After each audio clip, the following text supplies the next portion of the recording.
Good afternoon students, कैसे सब लोग। आज ईएम वेव हमको पढ़ना है, राइट। और ईएम वेव में अगर हम बात करें स्टार्टिंग में इलेक्ट्रोमैग्नेटिक वेव, तो कल थोड़ा सा मैंने आपको आइडिया दिया था जाते जाते डिस्प्लेसमेंट करंट के बारे में। अब बात करते हैं कि ये डिस्प्लेसमेंट करंट की वैल्यू कितनी है, right. What is this displacement current, क्या इसका रिलेशन है, क्या पूछ सकते हैं क्वेश्चन इसमें से। तो अगर हम एक कैपेसिटर के चार्जिंग का सर्किट कंसीडर कर लें, तो ये कैपेसिटर है, इसकी एक प्लेट पे पॉजिटिव चार्ज, बैटरी के पॉजिटिव से जो टर्मिनल कनेक्टेड है, दूसरे पे नेगेटिव, एक सर्किट में रेजिस्टेंस कहीं भी, ये सर्किट है। T0 पे आपने इसकी की को क्लोज किया है, राइट। ये सर्किट था। और मैंने आपको इसका ग्राफ दिखाया था चार्ज वर्सेस टाइम। जो चार्ज है वो टाइम के रिस्पेक्ट में बढ़ रहा है कैपेसिटर के ऊपर, करंट डिक्रीज हो रहा है, राइट, इस तरह से। तो इसमें जो अगर एक एम्पीरियन लूप बना करके कल मैं समझा रहा था आपको, अगर यहां पर हम एक मैग्नेटिक फील्ड कैलकुलेट करते हैं या ऑब्जर्व करते हैं तो मैग्नेटिक फील्ड वहां मिलती है। अब कितनी मैग्नेटिक फील्ड है, या उसको एम्पियर्स लॉ से अगर रिलेट करते हैं तो B dot D L is equal to mu naught into I enclosed inside the loop, ठीक है। अब हमने देखा कैपेसिटर की प्लेट्स के बीच में कोई कंडक्शन करंट तो नहीं है। सर्किट में किसी भी इंस्टेंट पे आप देखें तो करंट फ्लो हो रहा है इस तरीके से, लेकिन कैपेसिटर की प्लेट्स में कोई फिजिकली इलेक्ट्रॉन्स का फ्लो नहीं है, कोई करंट का फ्लो वहां बीच में नहीं है, लेकिन फिर भी मैग्नेटिक फील्ड मिलती है, मतलब कोई ना कोई करंट तो है वहां पर। तो किस फॉर्म में है, कितना करंट है, वो कैलकुलेट करते हैं, चलो। तो electric field between the plates of a capacitor is sigma by epsilon not. Sigma can be written as Q by A, तो ये हो गया क्यू बाय ए एप्सिलॉन। यानी मैं कह सकता हूं कि अगर कैपेसिटर की प्लेट्स पे चार्ज बढ़ेगा तो प्लेट्स के बीच की इलेक्ट्रिक फील्ड बढ़ेगी। यस और no? Electric field between the plates will increase with respect to time. अब जैसे जैसे ये इलेक्ट्रिक फील्ड बढ़ेगी, फ्लक्स बढ़ेगा। What is the electric flux? Electric flux आपने इलेक्ट्रोस्टैटिक्स में पढ़ा था, क्या रिलेशन होता है उसका? Electric field into area. या जैसे गॉस थ्योरम से भी आप करते थे तो वहां भी आप देखते थे क्यू बाय एप्सिलॉन नॉट ही आता था, और यहां भी आप पुट करके देख सकते हैं Q by A epsilon naught. Flux is Q by epsilon naught, मतलब किसी भी इंस्टेंट पे चार्ज को हम एप्सिलॉन नॉट इनटू फ्लक्स लिख सकते हैं, ठीक है। और अगर करंट कैलकुलेट करते हैं d Q by d t, that will give you epsilon naught d phi by d t, ठीक है। ये कहलाता है डिस्प्लेसमेंट करंट। क्या कहलाता है?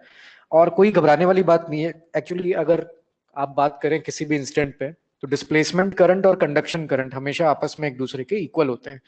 तो आपसे वो करंट पूछे, डिस्प्लेसमेंट करंट पूछे, कंडक्शन करंट पूछे, बेसिकली आपको सर्किट का करंट फाइंड करना होता है, और ये रिलेशन है, ठीक। तो एम्पियर्स लॉ में मैक्सवेल करेक्शन आया, उसका नाम हुआ मैक्सवेल एम्पियर्स लॉ, या amperes law with Maxwell correction. उसमें एक छोटी सी चीज जोड़ दी गई। अभी तक आप मैग्नेटिज्म में पढ़ते थे B dot D L is equal to mu not I, वो आई होता था कंडक्शन करंट। अब उस कंडक्शन करंट के साथ साथ एक डिस्प्लेसमेंट करंट का टर्म इसमें और जुड़ जाएगा, बस इतना सा पॉइंट है। और अगर आप इसके अंदर वैल्यू सब्स्टिट्यूट कर दें जो अभी आपने कैलकुलेट करी है डिस्प्लेसमेंट करंट की, कितना कैलकुलेट किया आपने? Epsilon naught d phi by d t, and d phi is what? Electric flux. Electric flux को आप क्या लिख सकते हैं?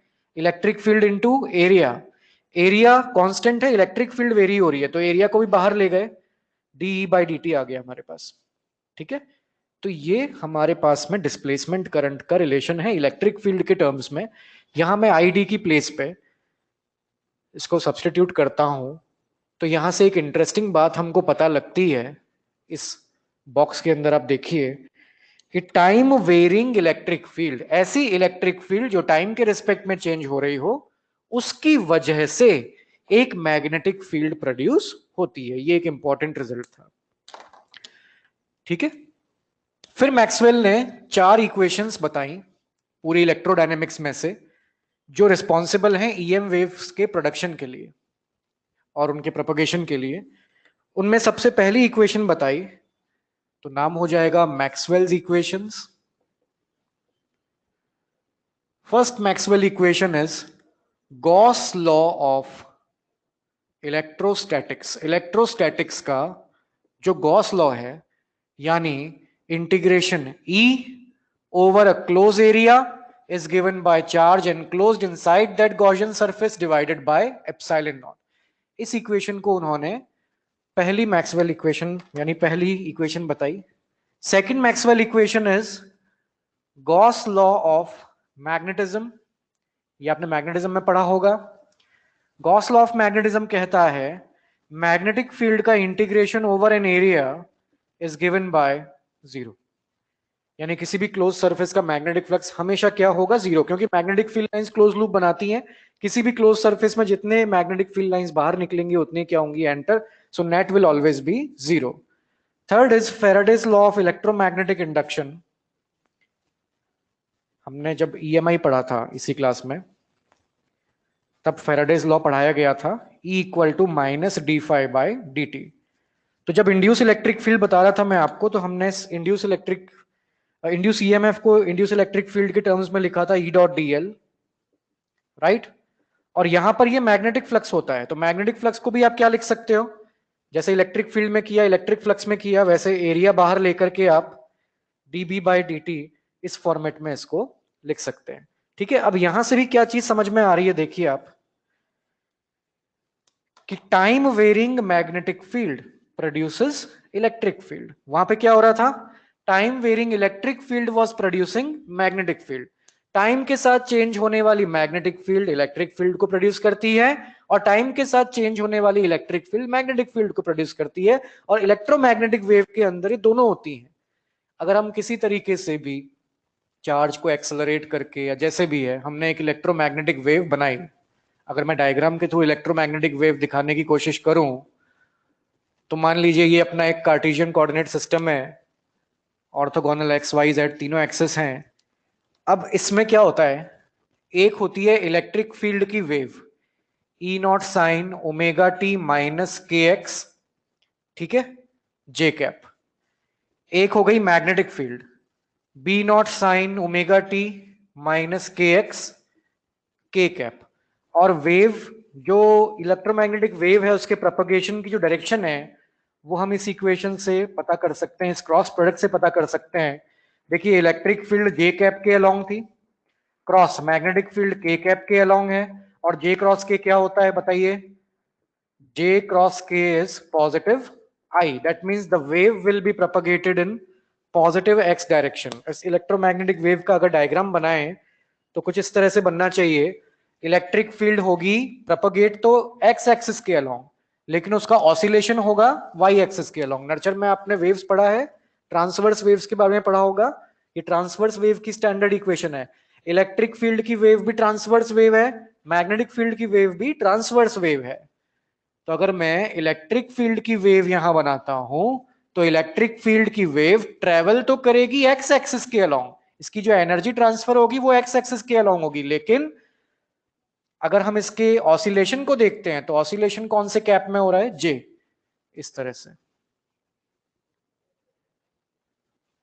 ये हमारी रेड कलर में इलेक्ट्रिक फील्ड की वेव बनाई है। सिमिलरली अगर मैग्नेटिक फील्ड की वेव बनाते हैं, तो मैग्नेटिक फील्ड की वेव का ऑसिलेशन किस प्लेन में होना चाहिए, किस एक्सिस के अलोंग होना चाहिए, Z एक्सिस के along, right. So this is how it goes. मतलब ये इस तरह से व्हाइट बोर्ड से बाहर की तरफ, फिर ऐसे अंदर व्हाइट बोर्ड से अंदर की तरफ। पर अभी हम बनाएंगे तो टेढ़ा बनाना पड़ेगा, Z एक्सिस के पैरेलल ये ग्रीन वाली वेव ट्रेवल कर रही है। So red wave is electric field की wave, green wave is magnetic field की wave, and both the wave are moving towards x axis। phase difference between both the waves is zero, क्योंकि दोनों ही sign की waves हैं, दोनों zero से start हो रही हैं, दोनों पीक एक साथ एक ही टाइम पे आ रहा है, दोनों फिर से जीरो भी एक ही टाइम पे हो रही है। तो phase difference between electric field and magnetic field in N electromagnetic wave is always zero. कोई फेज डिफरेंस इनके बीच में नहीं होता है, ठीक है। तो ये बात हुई यहां तक की, ठीक है। तो मैं मैक्सवेल की जो इक्वेशन बता रहा था, उसमें एक तो Gauss law of electrostatic, Gauss law of magnetism, Faraday's law of electromagnetic induction, और चौथा यही है, फोर्थ यही है जो हमने सबसे पहले पढ़ लिया था, मैक्सवेल्स एम्पियर लॉ या Ampere Maxwell law, Ampere's law with Maxwell correction, जो भी नाम है, ठीक है। तो these are the four equations. Directly अभी तक नहीं पूछी गई हैं, तो बहुत ज्यादा ध्यान देने की जरूरत नहीं है, पर हाँ इनमें से 3 तो आप पहले से जानते हो। एम्पियर्स लॉ में बस कंडक्शन करंट के साथ साथ डिस्प्लेसमेंट करंट इसमें और ऐड होता है। अब हम बात करेंगे प्रॉपर्टीज ऑफ इलेक्ट्रोमैग्नेटिक वेव के बारे में। There are some properties of electromagnetic wave. पहली बात तो ये कि इलेक्ट्रोमैग्नेटिक वेव को प्रोड्यूस कैसे करवाया जाए। तो हम किसी एक्सेलरेटिंग चार्ज की हेल्प से, accelerating charge can produce an electromagnetic wave. कोई एक्सेलरेटिंग चार्ज है तो वो ईएम वेव को प्रोड्यूस कर सकता है, राइट। सेकंड जो प्रॉपर्टी है वो ये है कि जब आप किसी भी इलेक्ट्रोमैग्नेटिक वेव की स्टैंडर्ड इक्वेशन, जैसे यहां पे 2 स्टैंडर्ड इक्वेशन लिखी हुई है ई और बी की, तो मान लो ई की इक्वेशन को हम कंसिडर करते हैं। So E vector is E not sine omega T minus K X J cap. तो यहां इस इक्वेशन से हमको कई सारी इंफॉर्मेशन मिलती है। ऐसा आपने वेव्स के अंदर भी पहले किया होगा, नहीं भी किया है तो यहां से देख सकते हैं कि ये जो टी के पहले ओमेगा है, you all are familiar, alternating current के अंदर भी हमने देखा omega is equal to 2 pi f या फिर 2 पाई बाय टी। यानी अगर आपको वेव की, ईएम वेव की फ्रीक्वेंसी पता करनी है तो सिंपली ओमेगा बाय 2 पाई कर देंगे।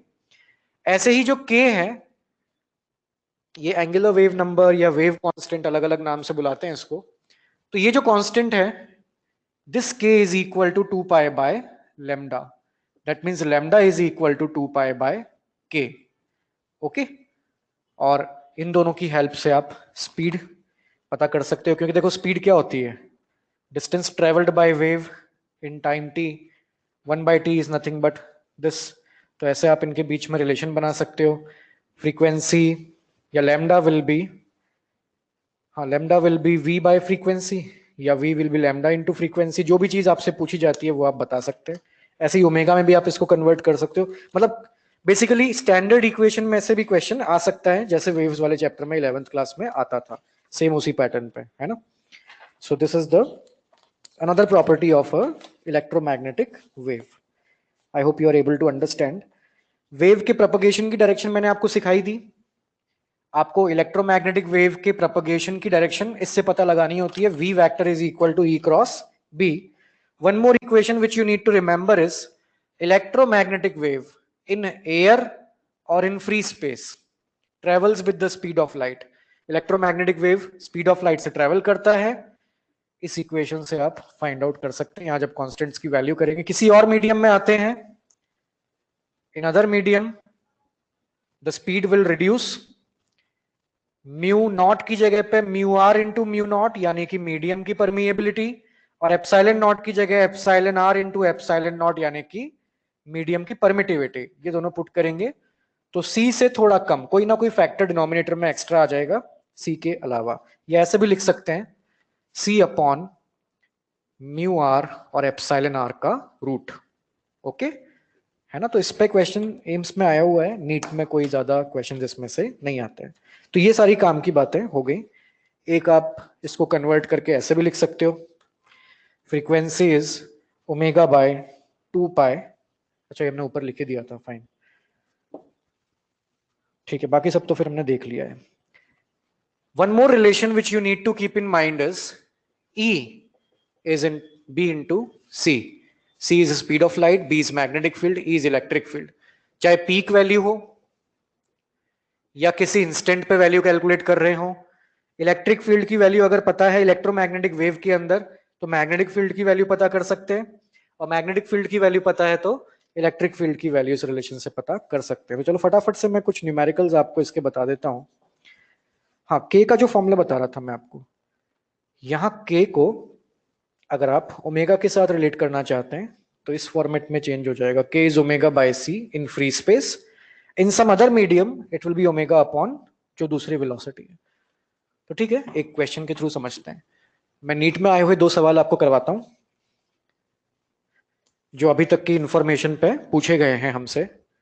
आप बिलीव नहीं करेंगे, इतने सिंपल क्वेश्चंस भी आए हुए हैं। फॉर एग्जांपल नीट 2018 में पूछा गया है कि एक इलेक्ट्रोमैग्नेटिक वेव की वेलोसिटी दी जाती है v i cap, that means the wave is propagating along the x axis. किसी इंस्टेंट पर इलेक्ट्रोमैग्नेटिक वेव का इलेक्ट्रिक फील्ड ऑसिलेट हो रही है जे कैप के अलोंग, यानी कि वाई एक्सिस के अलोंग। तो आपको बताना है इस इलेक्ट्रोमैग्नेटिक वेव में मैग्नेटिक फील्ड के प्रोपगेशन की डायरेक्शन क्या होगी। जो ऑप्शंस आपको दिए गए हैं वो हैं -z direction, +z direction, -y direction and +x direction. आपको सिखाया गया है कि देखिए, if you want to find out the velocity की direction in the EM wave, v इज given by E cross B। Now velocity is along I cap, electric field किस तरफ दिया हुआ है, देखिए J कैप के अलोंग। अब J में ऐसा क्या मल्टीप्लाई करें जिससे हमारे पास में I आ जाए, सो ऑब्वियसली बात है it is +k, so J cross K will give you I। ठीक है, your answer will be second option. ठीक है, आंसर की में आप चेक कर लेना, लास्ट ईयर करेक्शन था इसमें, अभी तक शायद सही हो गया होगा। बट देन रिमेंबर दिस, ऐसा क्वेश्चन ना सिर्फ 2018 में, सेम इसी टाइप का क्वेश्चन एक बार पहले भी पूछा गया है 2011 के अंदर AIPMT के अंदर। वहां भी z डायरेक्शन दे रखी है वेव के प्रोपगेशन की डायरेक्शन, और आपको इलेक्ट्रिक फील्ड और मैग्नेटिक फील्ड की डायरेक्शन बतानी है, राइट। तो वहां भी J और K वाला ऑप्शन ढूंढना था, 4 ऑप्शन दिए हुए थे। तो इतने सिंपल सिंपल क्वेश्चन भी एग्जाम्स में आए हैं। अगर स्टैंडर्ड इक्वेशन से सॉल्व करने वाले क्वेश्चन का एग्जांपल दूं आपको, तो इस टाइप का भी एग्जाम में क्वेश्चन आया हुआ है, तो उसका भी एक क्वेश्चन आपको करने को देते हैं। एक इक्वेशन दी है इलेक्ट्रिक फील्ड की इलेक्ट्रोमैग्नेटिक वेव से एसोसिएटेड, लिखा है in a medium an electromagnetic wave is propagating according to this equation EY is 2.5 cos, bracket में लिखा है 2 pi into 10⁻⁶ radian per second t minus pi into 10⁻⁻²x। All right, ये है। अब हमको 3 चीजें ऑप्शन में दी हैं। सबसे पहले तो हमें वेव के प्रोपगेशन की डायरेक्शन ही दी है कि वेव किस तरफ प्रोपगेट कर रही है, -x, y, +x, या एक और +x का ऑप्शन है। तो डायरेक्शन ऑफ वेलोसिटी एक तो ये, इसके अलावा हमें ऑप्शन में फ्रीक्वेंसीज दी हुई हैं। फ्रीक्वेंसी दे रखी है 10⁻⁶ hertz, 2 pi into 10⁻⁶ hertz, right. फिर 10⁻⁶ हर्ट्ज और 10⁻⁶, और साथ में वेवलेंथ यानी लैम्डा का वैल्यू भी गिवन है। लैम्डा एक ऑप्शन में 200 मीटर, दूसरे में भी 200 मीटर, तीसरे में 100 मीटर और चौथे में 200 मीटर। ये क्वेश्चन AIPMT में आया हुआ क्वेश्चन। अब हमको बताना है इस स्टैंडर्ड इक्वेशन के बेसिस पे कि कौन सा ऑप्शन करेक्ट है। अगर आप ऑप्शंस को केयरफुली देखते हैं तो आपको मालूम चल जाएगा कि अगर सही डायरेक्शन मिल जाती है तो काफी चांसेस है कि हम अपने सही आंसर की तरफ पहुंचेंगे धीरे धीरे। So what is the direction of propagation of the wave? तो बहुत सिंपल सा तरीका है वेव की डायरेक्शन को देखने का। स्टैंडर्ड इक्वेशन में देखिए, स्टैंडर्ड इक्वेशन फॉर एग्जांपल हमने जो पहले स्टैंडर्ड इक्वेशन लिखी थी, E = E0 sin ω_t - kx। Now see here inside, positive amplitude वाली इक्वेशन के लिए अंदर आइए, यहां क्या लिखा हुआ है, माइनस का x, that means the wave will propagate towards positive x axis. -x लिखा है तो वेव जाएगी पॉजिटिव x डायरेक्शन में, +x लिखा होता तो वेव जाती नेगेटिव x में। सिमिलरली यहां जो क्वेश्चन के अंदर आपको इक्वेशन दी है, देखिए -x यहां लिखा है, दैट मींस ये वेव भी किस तरफ प्रोपगेट होगी, पॉजिटिव x डायरेक्शन में प्रोपगेट होगी। पॉजिटिव x वाले 2 ऑप्शंस हमारे पास में अवेलेबल हैं, यानी फर्स्ट और सेकंड तो मालूम चल गया कि गलत आंसर्स हैं, वहां जाने की हमको जरूरत नहीं है। अब हमारे पास में ऑप्शन है option number 3 and option number 4। इन दोनों ऑप्शंस में भी आप देखते हैं तो फ्रीक्वेंसी दोनों में सेम है, मतलब फ्रीक्वेंसी कैलकुलेट करने का कोई बेनिफिट नहीं मिलेगा। हमें क्या कैलकुलेट करना चाहिए, सीधे लैम्डा। लैम्डा कहां से कैलकुलेट होता है, तो देखिए ऊपर आपने स्टैंडर्ड इक्वेशन लिखी, E0 sin ω_t - kx। तो k जो होता है यहाँ पे, k x के पहले वाला जो टर्म है वो क्या है, k का वैल्यू इस क्वेश्चन के अकॉर्डिंग कितना आ रहा है, pi into 10⁻⁻²। k is 2 pi by lambda, that means lambda is equal to 2 pi upon k. Am I right? 2 pi by k. 2 pi as it is, k का जो value है pi into 10⁻⁻², वो हमने यहां पे सब्स्टिट्यूट किया, पाई से pi cancel हो गया, 200 मीटर हमारे पास वेवलेंथ आती है, तो करेक्ट आंसर हो जाएगा ऑप्शन नंबर 4। तो इस तरह से कुछ भी आपसे पूछा जा सकता है, ऐसे क्वेश्चंस एक दो बार आए हैं जहां स्टैंडर्ड इक्वेशन देकर के इलेक्ट्रोमैग्नेटिक वेव के बारे में कुछ भी आपसे सॉल्व करके पूछ लेंगे, ठीक है। सो दिस इज इनसाइट, ये बातें सारी हमने प्रॉपर्टीज ऑफ ईएम वेव के अंदर करी है, क्या क्या आप कैलकुलेट कर सकते हो, frequency, wavelength. It's just like your mechanical waves, transverse wave आपने पढ़ी हुई है, ट्रांसवर्स वेव में भी ऐसा ही होता था, सेम उसी तरीके से यहां पर है, ठीक है। This is the basic information. अगर हम एक और एग्जांपल दें इसी टाइप की प्रॉब्लम का, जैसे इसमें आप स्पीड निकालने की कोशिश करोगे ना v, तो यहाँ पे स्पीड ऑफ लाइट की इक्वल आएगा ही नहीं, क्योंकि यहाँ क्वेश्चन में पहले से मेंशन है that the wave is propagating in a medium, और मीडियम के अंदर जब वेव प्रोपगेट होती है तो वो स्पीड ऑफ लाइट से नहीं चलती है। सो आप ट्राई करके देख लेना स्पीड निकालने का। लैम्डा इंटू फ्रीक्वेंसी से स्पीड आती है ना, तो लैम्डा आपके पास में है, फ्रीक्वेंसी भी आपके पास में है, 3 इंटू 10⁸ नहीं आ रहा है, 2 इंटू 10⁸ आ रहा है, यानी कि ये वेव अभी वैक्यूम में या फ्री स्पेस में या एयर में नहीं है। सेम इसी टाइप का क्वेश्चन 2012 में, 2016 में एम्स के अंदर भी आए हैं, सेम इसी पैटर्न पे हैं, तो दोबारा करने की जरूरत नहीं है। Now next we want to know a different type of question. एक क्वेश्चन आया 2018 के अंदर, एम्स का है वैसे तो, बट सिंपल है, आप कर सकते हो। बोला है कि कोई इलेक्ट्रोमैग्नेटिक वेव किसी ऐसे मीडियम में प्रोपगेट होती है जहां पर म्यू का वैल्यू है 4μ0, और एप्सिलॉन जो है वो एप्सिलॉन नॉट के ही इक्वल है। तो वैसे तो यहाँ पे एरिया और पावर के बारे में बात हो रही है, पर मान लो आपसे स्पीड ऑफ लाइट पूछ लेता हूं मैं। अब इस मीडियम में स्पीड कितनी हो जाएगी इलेक्ट्रोमैग्नेटिक वेव की?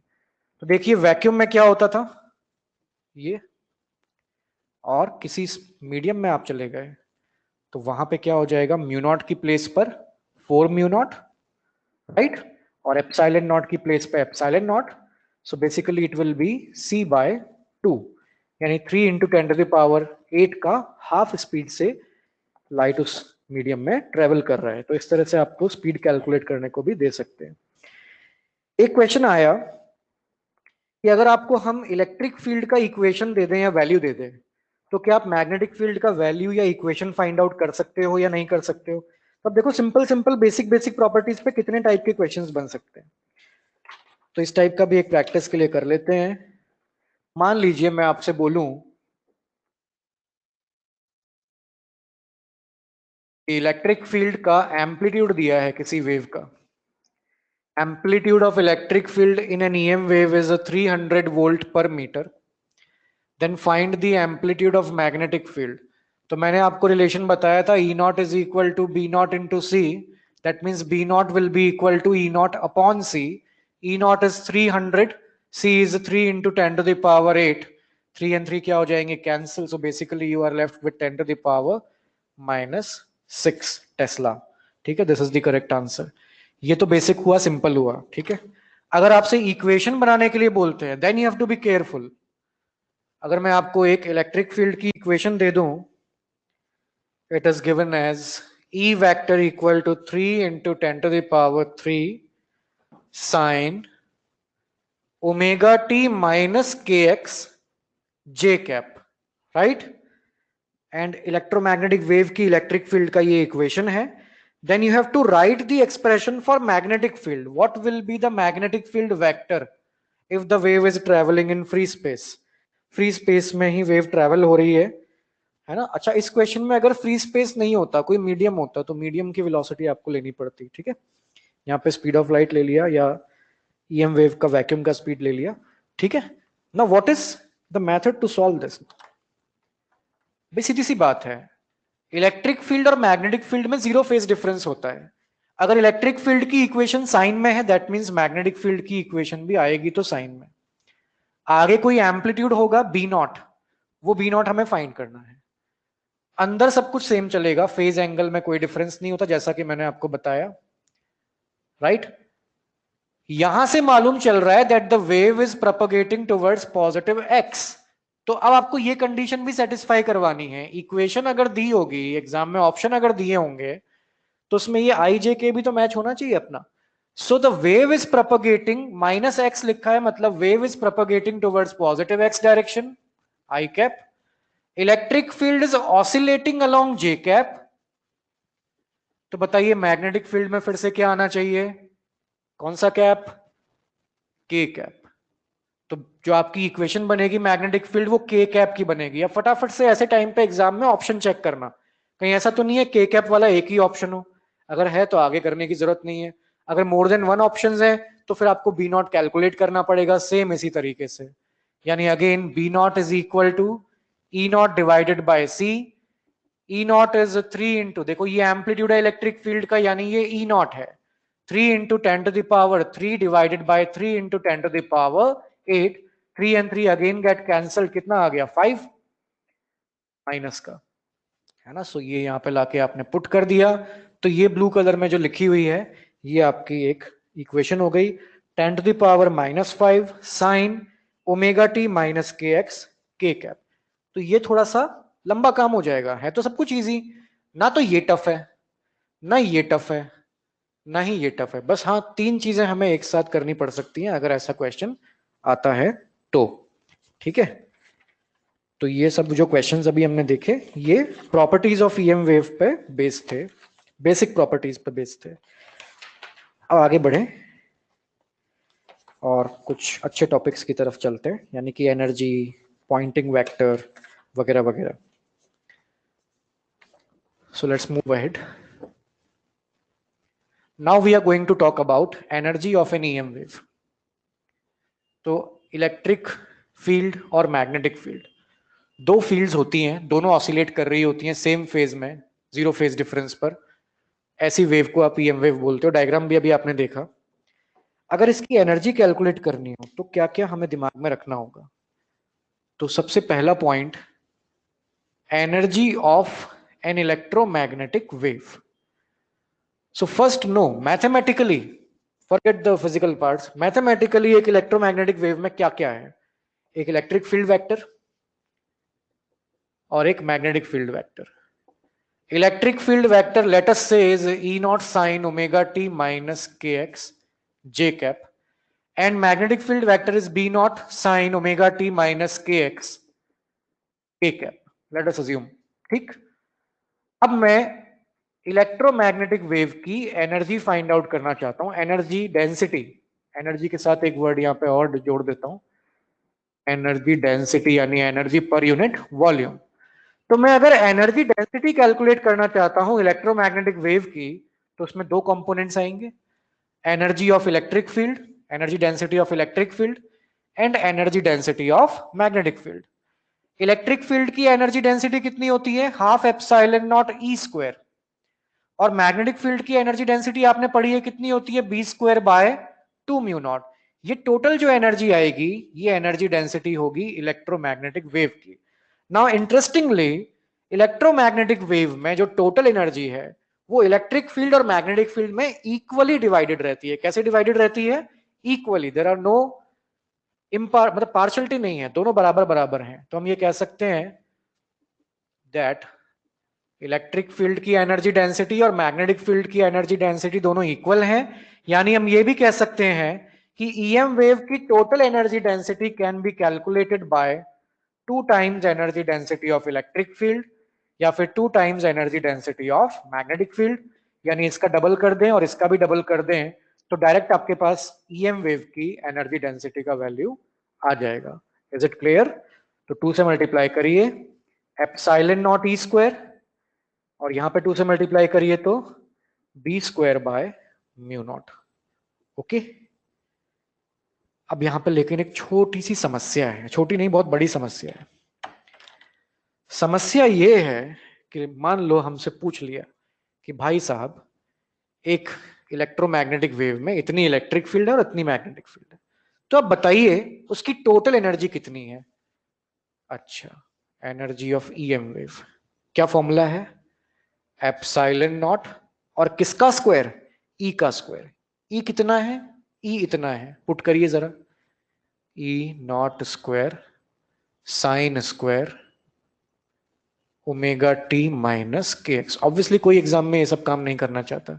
सिमिलरली अगर मैग्नेटिक फील्ड की फॉर्म में कैलकुलेट करते हैं तो 1/म्यू नॉट बाहर और बी का स्क्वायर, मतलब ये जो एनर्जी निकली है, ये जो एनर्जी डेंसिटी निकली है, ये इंस्टेंटेनियस एनर्जी डेंसिटी है। कैसी एनर्जी डेंसिटी है? इंस्टेंटेनियस। टाइम की डिफरेंट वैल्यूज पर ईएम वेव की टोटल एनर्जी की वैल्यूज क्या होंगी? डिफरेंट। अब ईएम वेव तो चलती रहेगी, टाइम के हिसाब से वैल्यू बहुत चेंज होती रहेगी, तो ऑब्वियसली इसके आने के चांसेस एग्जाम में बहुत कम है। तो वो क्या पूछ लेगा आपसे एग्जामिनर? इंस्टेंटेनियस वैल्यू ना पूछकर वो आपसे एवरेज वैल्यू पूछेगा। कौन सी वैल्यू पूछेगा? तो सेकंड पॉइंट, जैसे अभी एनर्जी डेंसिटी की बात कर रहे थे, अब करेंगे बात एवरेज एनर्जी डेंसिटी की। पर इसको समझने के लिए पहले वो पता होना बहुत जरूरी था। Average energy density of an electromagnetic wave. अब कैसे आप एवरेज कैलकुलेट करते थे? याद करिए, ईएम वेव की एनर्जी डेंसिटी का एवरेज, एवरेज का सिंबल ये ब्रैकेट होता है, या तो ऊपर बार बना देते हैं, ठीक है। तो मैंने इलेक्ट्रिक फील्ड की वो वैल्यू, या इलेक्ट्रिक फील्ड से जो एनर्जी डेंसिटी की वैल्यू निकली थी पूरी ईएम वेव की, उसको मैंने एज इट इज यहां लिखा। और एवरेज फाइंड करने के लिए मैंने क्या सिखाया था आपको? ऊपर ऐसे बार बना देते हैं, यस और नो। अब एप्सिलॉन नॉट एक कांस्टेंट है, कांस्टेंट का एवरेज वो खुद। ई नॉट स्क्वायर एक कांस्टेंट है, कांस्टेंट का एवरेज वो खुद। और याद करके बताइए, साइन स्क्वायर थीटा का एवरेज मैंने कितना बताया था? एसी का चैप्टर पढ़ा है ना आप लोगों ने। साइन स्क्वायर थीटा का एवरेज कितना होता है? 1/2। तो साइन स्क्वायर थीटा का एवरेज हो गया 1/2। ये वो हाफ का फैक्टर है जिसको लेके बच्चे कंफ्यूज होते हैं। सो ईएम वेव का टोटल एनर्जी डेंसिटी है half epsilon naught E not square. जो फॉर्मूला पहले सिर्फ इलेक्ट्रिक फील्ड की एनर्जी डेंसिटी का था, वो एवरेज निकालने पर केवल इलेक्ट्रिक फील्ड का ना रह जाकर के किसकी इलेक्ट्रिक फील्ड बन जाती है? ईएम वेव की। दोनों में डिफरेंस है, लेकिन यहां इलेक्ट्रिक फील्ड की इंस्टेंटेनियस वैल्यू पुट कर रहे हैं तो सिर्फ इलेक्ट्रिक फील्ड की एनर्जी डेंसिटी आ रही है, और यहां ई नॉट है, ई नहीं है, ई नॉट है। अगर आप पीक वैल्यू पुट कर रहे हैं इलेक्ट्रिक फील्ड की, तो energy density peak value put करने के बाद पूरी ईएम वेव की आ जा रही है। सेम यही प्रोसेस अगर मैं सेकंड इक्वेशन के लिए करता हूं, energy of EM wave in terms of magnetic field, तो वहां भी एक हाफ एक्स्ट्रा आ जाएगा, मतलब B0² 2 म्यू नॉट। तो ये तो है टोटल इलेक्ट्रोमैग्नेटिक वेव की एनर्जी डेंसिटी। और जो टोटल एनर्जी है वो किस किस से मिलके बनी है? वो दो टुकड़ों से मिलके बनी है, energy density of electric field and energy density of magnetic field alone. तो मैंने आपसे क्या कहा था? एक ईएम वेव के अंदर जो टोटल एनर्जी है वो दो इक्वल पार्ट्स में डिवाइड होती है, यानी कि ये अगर टोटल एनर्जी है ना, इसका मतलब इलेक्ट्रिक फील्ड की एनर्जी और मैग्नेटिक फील्ड की एनर्जी दोनों का क्या होगा? हाफ। ठीक है, यानी एक बार और हाफ कर दें आप, 1/4 epsilon naught E not square 1/4 B0² bye mu not. तो ये average energy density of magnetic field, और ये average energy density of electric field. तो इस समय बोर्ड पे जो इंफॉर्मेशन है वो पूरी बहुत इंपॉर्टेंट इंफॉर्मेशन है। दोनों में डिफरेंसेस हैं। एवरेज एनर्जी डेंसिटी और सॉरी एनर्जी डेंसिटी और एवरेज एनर्जी डेंसिटी के फॉर्मूलों में हाफ का डिफरेंस है हर जगह। ठीक है, यहां आप देखिए, अकेली इलेक्ट्रिक फील्ड में 1/2 आ रहा था तो वहां 1/4 आ रहा था। यहां अकेले मैग्नेटिक फील्ड की एनर्जी डेंसिटी में नीचे 2 है, वहां पे नीचे 4 है। टोटल एनर्जी में, टोटल ईएम वेव की एनर्जी में यहां नीचे 2 नहीं है, यहां नीचे 2 नहीं है, यहां पे नीचे 2 है। और डिफरेंस इतना सा है कि यहां इलेक्ट्रिक फील्ड और मैग्नेटिक फील्ड की इंस्टेंटेनियस, ये गंदी वाली वैल्यूज पुट होती हैं, और वहां पर पीक वैल्यू सिर्फ आगे आगे का एम्पलीट्यूड, यानी ई नॉट बी नॉट, ये पुट होते हैं। तो ज्यादातर चांसेस क्वेश्चन के आने के इस साइड से ज्यादा है।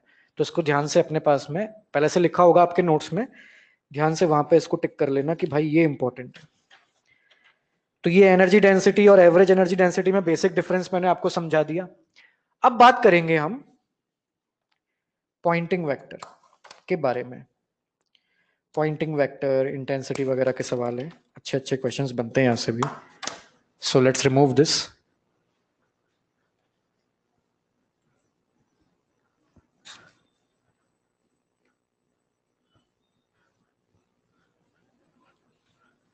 Okay. So the next topic is Pointing vector.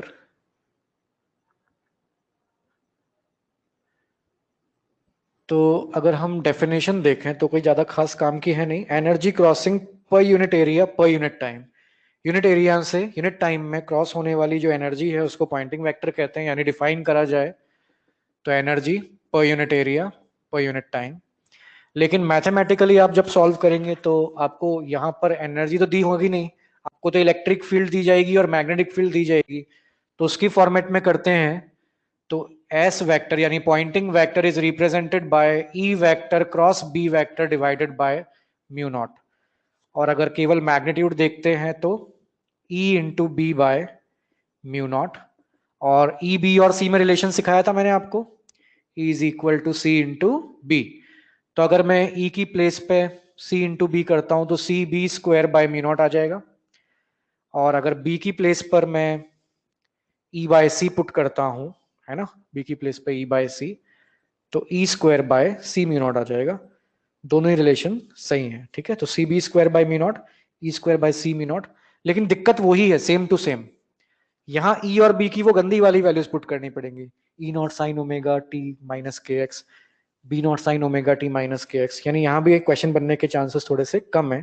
तो अगर इसमें भी हम एवरेज कर दें, जैसे हमने एनर्जी डेंसिटी का एवरेज किया, एवरेज एनर्जी डेंसिटी निकाला, तो सारे फैक्टर्स में नीचे हाफ एक्स्ट्रा आ गया।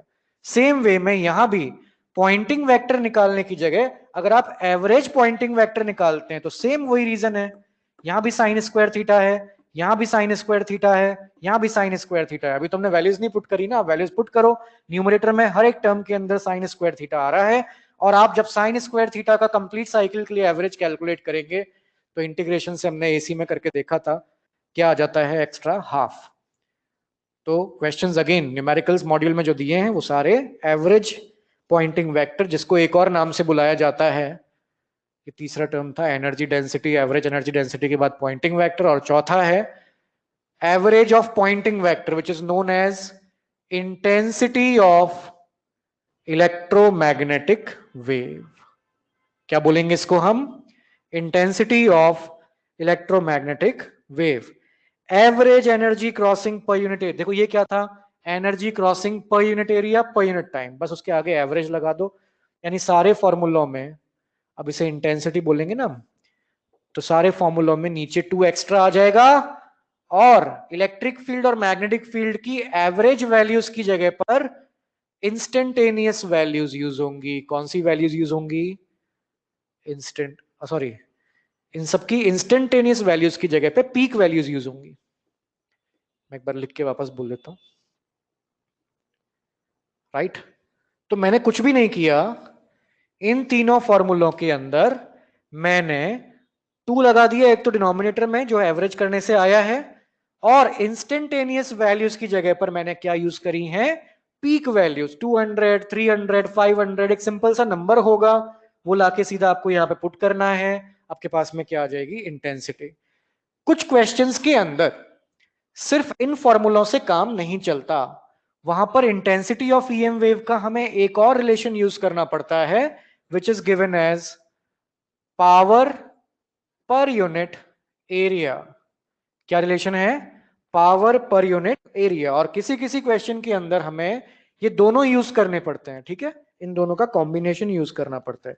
तो चलिए एक एग्जांपल के थ्रू देखते हैं किस टाइप का क्वेश्चन यहां से फ्रेम होके आ सकता है।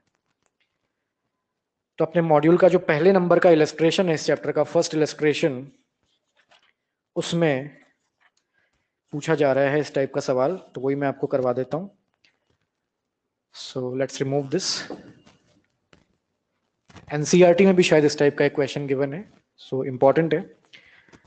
A point source of electromagnetic wave produces a power of 800 watt। किसी पॉइंट सोर्स से 800 वॉट की पावर मिलती है। Point source of EM wave, देखो ईएम वेव एकदम लाइट की तरह ट्रेवल करेगी, लाइट को भी EM wave, light is also an EM wave, तो लाइट का एग्जांपल ले लेते हैं। एक बल्ब है छोटा सा जो चारों तरफ रेज प्रोड्यूस कर रहा है इस तरह से, ठीक है, ईएम वेव प्रोड्यूस कर रहा है। तो किस तरह के एरिया पे ये सारी रेज गिरेंगी या ईएम वेव जो टकराएगी किस तरह के सरफेस से टकराएगी जाकर के? स्फेरिकल, है ना, 3 डायमेंशन में चारों तरफ रेज निकल रही हैं। So what will be the area? Area will be 4 pi are square where r is the radius. अब क्वेश्चन में था a point source of EM wave produces a power of 800 watt source at a distance of 3.5 meter from the source। Source से कितना दूर? 3.5 metre. ये किसका value दे दिया हमको? आर का। At a distance of 3.5 metre from the source what will be the peak value of electric field? What will be the peak value of electric field? देखो मैंने कहा था ना पीक वैल्यू, इंस्टेंटेनियस नहीं पूछा उसने, पीक वैल्यू। अब देखो आपके पास पावर है, आपके पास एरिया निकालने के लिए रेडियस अवेलेबल है, और आपको ई नॉट फाइंड करना है। क्या ऐसा कोई रिलेशन आपने सीखा है जहां पे ये सब आते हो? बिल्कुल सीखा है। इंटेंसिटी पावर अपॉन एरिया भी है, और intensity E not square by 2c mu not भी है। तो इनको हम आपस में इक्वेट कर लेंगे तो हमारा काम बन जाएगा। सो इंटेंसिटी पावर अपॉन एरिया, ये पावर वाला पी है, प्रेशर मत समझना इसको। इंटेंसिटी पावर अपॉन एरिया और इलेक्ट्रिक फील्ड वाला रिलेशन, क्योंकि इलेक्ट्रिक फील्ड का पीक वैल्यू पूछा है तो मैंने ई नॉट स्क्वायर वाला रिलेशन ले लिया। कहीं इस क्वेश्चन में मैग्नेटिक फील्ड का पीक वैल्यू पूछा होता तो हम ये यूज करते। तो ज्यादातर इन दोनों का काम आता है, ये वाला इतना काम में नहीं आता है, तो सही वो, पर जनरली जरूरत नहीं पड़ती। So E not square by 2c mu not, इसमें आपको क्या फाइंड करना है? ई नॉट फाइंड करना है, तो ई नॉट को एक तरफ छोड़ दो, ई नॉट के स्क्वायर को एक तरफ छोड़ दिया, 2pc mu not divided by A, 2pc mu not divided by A, ये ई स्क्वायर है, इसका रूट कर देंगे तो ये आ जाएगा। तो मॉड्यूल में जो इलस्ट्रेशन है वहां डायरेक्टली ये लिख दिया है, तो आप घबरा मत जाइएगा, सब ठीक है। इवन अभी आगे आप एरिया को 4 पाई आर स्क्वायर और लिखेंगे, है ना, 2pc mu naught 4 pi are square is the area, 2 से 2 कैंसिल हो जाएगा, and then you'll get the, मतलब सारी वैल्यूज पुट कर देना, power, radius, speed of light, mu naught, pi, what जो भी चीजें इसमें आ रही हैं वो पुट करेंगे। थोड़ा कैलकुलेशन करना पड़ेगा पर आंसर आपका आ जाएगा। इस टाइप का क्वेश्चन एक बार एम्स में आया है, केवल एक बार आया है और एम्स में आया है, लेकिन वहां पे पॉइंट सोर्स ऑफ लाइट नहीं था, लेजर लाइट थी। कैसी लाइट थी? लेजर। अब लेजर की कैसी बीम होती है? Cylindrical.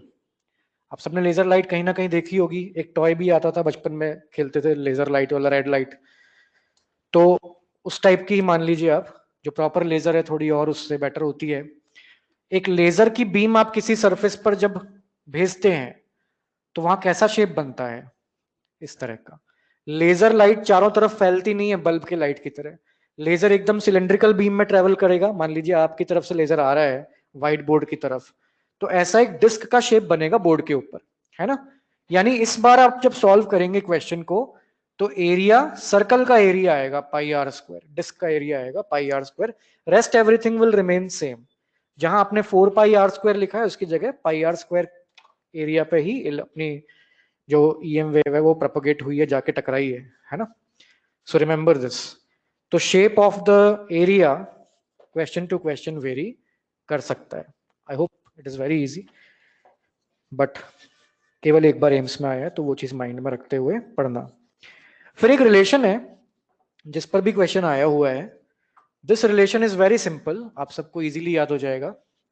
It is the relation between intensity of EM wave and energy density. किस किस के बीच में रिलेशन है?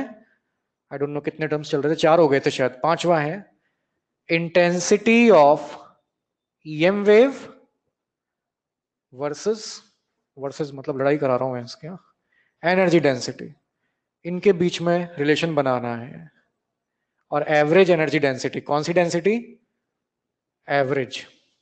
सो see it's very easy, it is I equal to C U, ICU।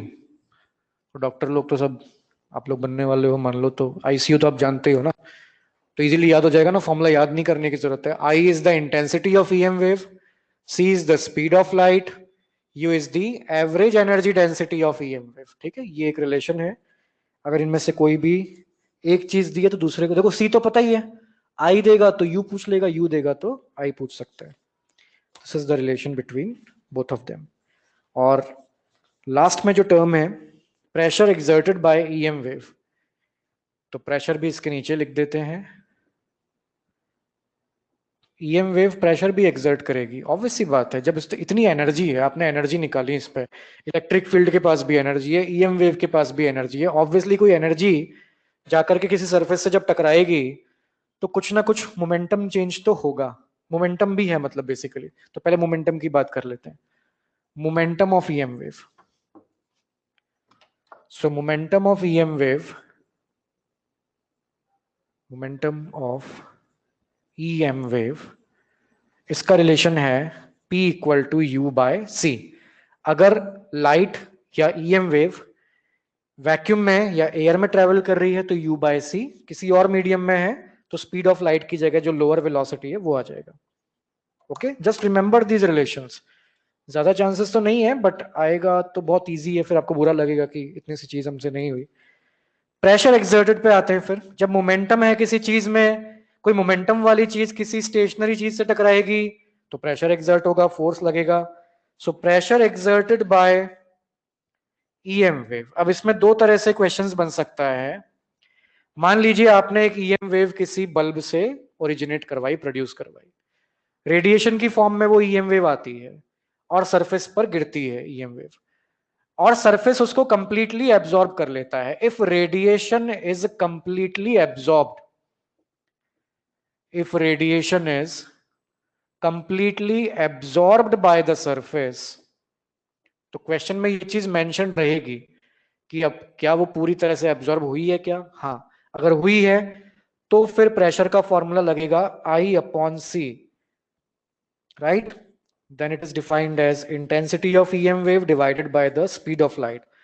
If the radiation is completely reflected, if the radiation is completely reflected, then in that condition P will be equal to 2I by C। ठीक है, ऐसे मिलते जुलते relations modern physics में भी देखते हो आप लोग, तो मेरे को लगता है बहुत ज्यादा आपको याद नहीं करनी पड़ेंगी चीजें, कुछ चीजें आप इसमें से पहले से भी जानते हैं। ठीक है, तो चलिए एक क्वेश्चन करके देखते हैं, थोड़े बहुत प्रैक्टिस के लिए क्वेश्चंस करके देखते हैं। Let's remove this. सबसे पहले तो डिस्प्लेसमेंट करंट पे क्वेश्चन है। इसमें बोला जा रहा है electric field through an area A, किसी ए एरिया में से गुजरने वाली इलेक्ट्रिक फील्ड दी गई है E equal to 2t², where t is time, then find the displacement current. Displacement current का रिलेशन आपको सिखाया गया था, I इक्वल टू या I displacement is equal to epsilon naught A TE by dt। आज के लेक्चर के starting में देखा था हमने relation, right. So epsilon naught is as it is, area is as it is, differentiation होगा electric field का। इलेक्ट्रिक फील्ड कितनी है 2t², 2t² का डिफरेंशिएशन कितना हो जाएगा 4t, so 4 epsilon naught a into T, ये डिस्प्लेसमेंट करंट है। अब इसमें एरिया या टाइम की कोई वैल्यूज दी जाती हैं एग्जाम में अगर, तो वो पुट कर देंगे तो आपके पास नंबर में वैल्यू आ जाएगी। ऐसा ही ऑप्शन दिया है तो ऐसे ही छोड़ दोगे। सो अगर इलेक्ट्रिक फील्ड दी जाती है टाइम के टर्म्स में तो डिफरेंशिएट करना है, सॉल्व करना है, इस तरह से आप डिस्प्लेसमेंट करंट फाइंड आउट कर सकते हो। इलेक्ट्रिक फील्ड की वैल्यू गिवन है, मैग्नेटिक फील्ड की वैल्यू पता करनी है, उसके दो टाइप के क्वेश्चंस हम ऑलरेडी कर चुके हैं। तो और आगे आता हूं, अब एक डिफरेंट टाइप का सवाल करते हैं। नेक्स्ट क्वेश्चन में दिया है amplitude of electric field in EM wave is 3 into 10 to the power 3। Amplitude of electric field is 3 into 10 to the power 3 volt per metre, right. E naught दिया है, आपको दो चीजें फाइंड करने को बोली जा रही हैं। Find first energy density. Sir इसमें तो बताया ही नहीं कौन सी एनर्जी डेंसिटी निकालनी है, इलेक्ट्रिक फील्ड की निकालनी है या मैग्नेटिक फील्ड की निकालनी है या पूरी ईएम वेव की निकालनी है। देखो कुछ नहीं दिया है तो ईएम वेव की कैलकुलेट करोगे पहली चीज। दूसरा, आपको कौन सी वैल्यू दी है, पीक या इंस्टेंटेनियस। सर पीक वैल्यू दी है, तो पीक वैल्यू से तो केवल और केवल एवरेज एनर्जी डेंसिटी निकल सकती है ना, इक्वेशन बनाने तो नहीं बैठोगे आप। So you have to find average energy density, थोड़ा सा कॉमन सेंस लगाना पड़ेगा कि पीक वैल्यू दिया है तो ऑब्वियसली एनर्जी डेंसिटी एवरेज निकलेगी। क्या सिर्फ इलेक्ट्रिक फील्ड या मैग्नेटिक फील्ड का पूछा था? नहीं, तो पूरा ईएम वेव का निकालोगे। तो कंप्लीट ईएम वेव का एवरेज एनर्जी डेंसिटी कितना था? Half epsilon naught E not square. और इसमें केवल इलेक्ट्रिक फील्ड का पूछा होता तो एक बार और हाफ करते फिर हम इसमें। दूसरा पूछा इन्होंने इंटेंसिटी ऑफ ईएम वेव।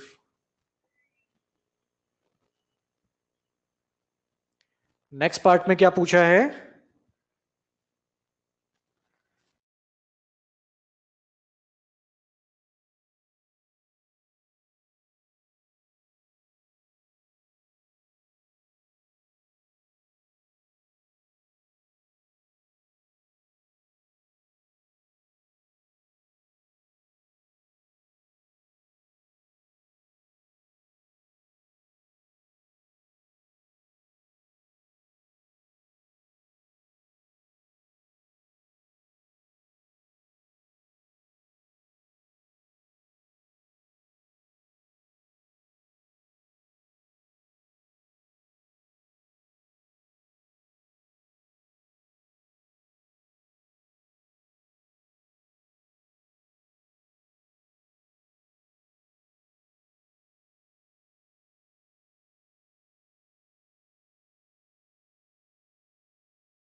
चलो, तो हम ये क्वेश्चन कर रहे थे।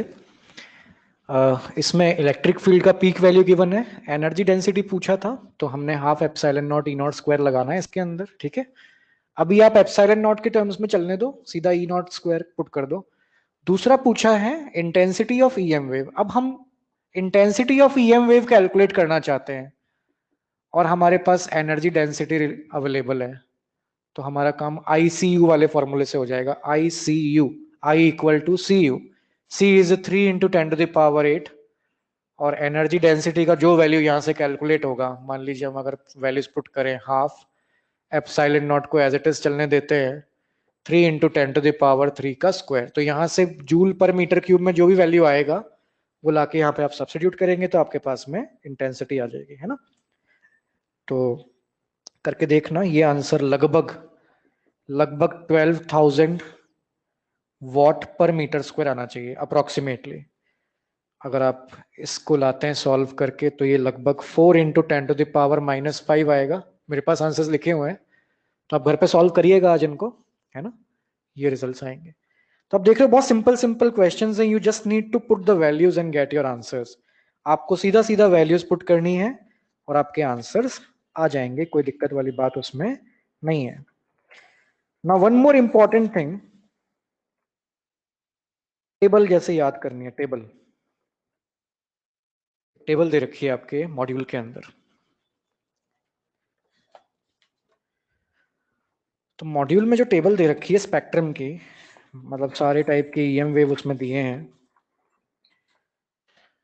राइट। इस तरह से 2 पेज का एक टेबल है।